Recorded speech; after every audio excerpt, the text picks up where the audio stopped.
Đây 70, bên kia 93 ha các bạn.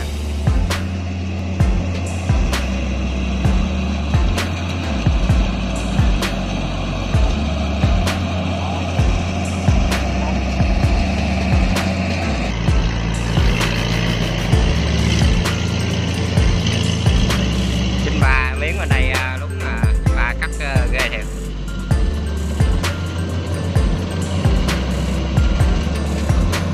Các bạn xem nhớ đăng ký ủng hộ cho mình với ha các bạn. Mình sẽ cố gắng khắc phục những video được hoàn hảo hơn để các bạn xem cho đẹp ha.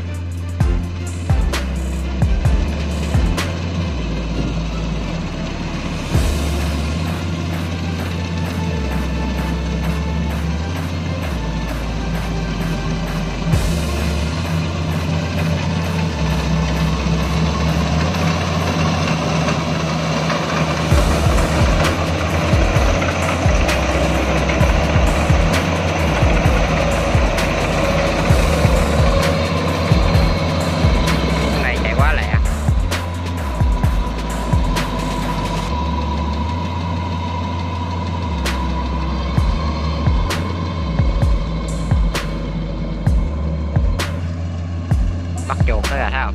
Có chuột à.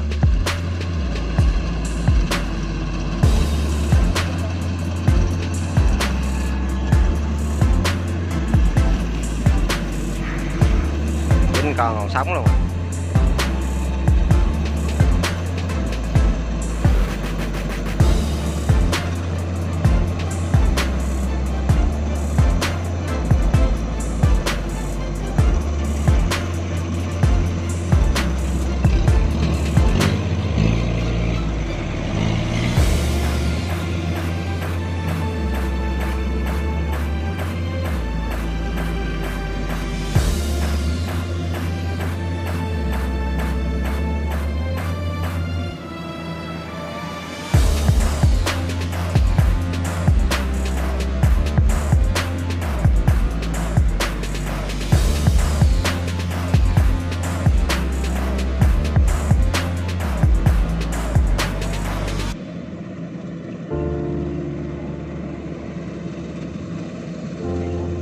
Rồi khúc đó ấy à.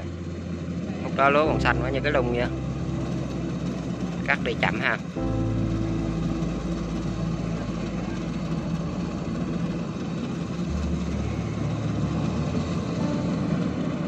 Ôi.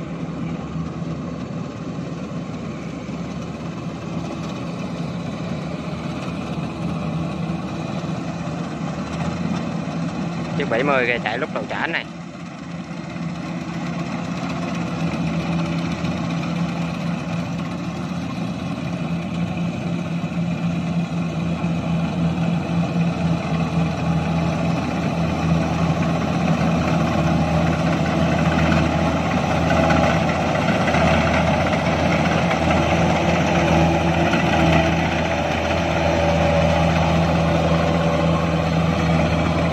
Các bạn thấy ở đây chạy từ từ tới dục lúa qua luôn ha.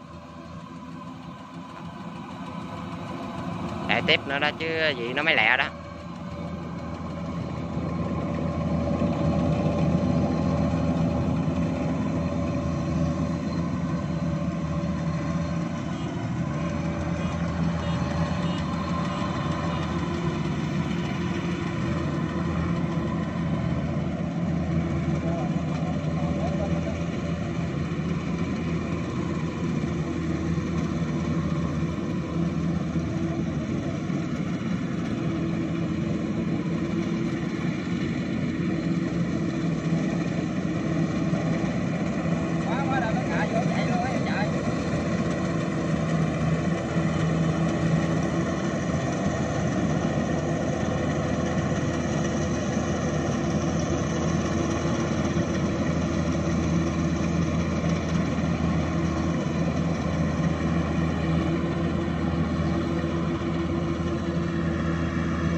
Cái cài vô chạy luôn rồi. Dữ thiệt. Mới cắt cái đọt đây. Bên đây làm lúa mấy vụ anh? 3 vụ à.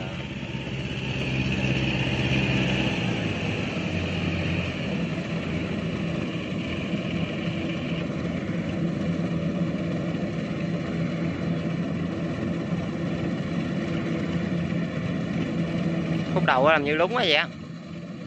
Khúc đầu á trũng quá vậy á.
Đất lúng đất lại hay quá ha.